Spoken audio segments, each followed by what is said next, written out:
BLLB गर्नको लागि plus 2 मा जुनसुकै फ्याकल्टी गरे पनि तपाईले बीएलएलबी को इन्ट्रान्स दिन पाउनुहुन्छ।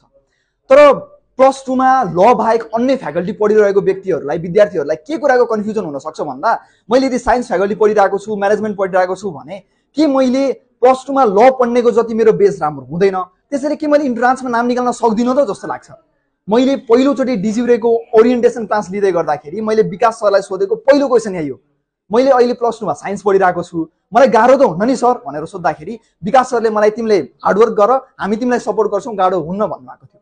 सो अहिले म मेरो एक्सपिरियन्सले पनि के भन्छु भन्दाखेरि यदि तपाईले प्लस 2 मा साइन्स फ्याकल्टी लिनु भएको छ भने बी ह्यापी, किनकि तपाईले प्लस 2 मा साइन्स पढ्नु भएको छ भनेको मतलब तपाईसँग 2 वर्ष हार्डवर्क गर्ने एउटा बानी परिसकेको छ र त्यसले गर्दा तपाईले यो 4-5 महिना डिजिब्रे इन्स्टिट्युट अफ ल सँग जोडिएर राम्रोसँग सरहरुको इन्स्ट्रक्सन्स अनुसार गाइडलाइन्स अनुसार हार्डवर्क गर्नुहुन्छ भने this will be very easy for you. अहिले पनि नेपालको क्याम्पसमा हेर्ने हो भने पनि 105 जना मध्ये मेजोरिटी अरु फ्याकल्टीको विद्यार्थीहरुको छ। So don't be afraid, be confident, prepare hard, work hard. Thank you.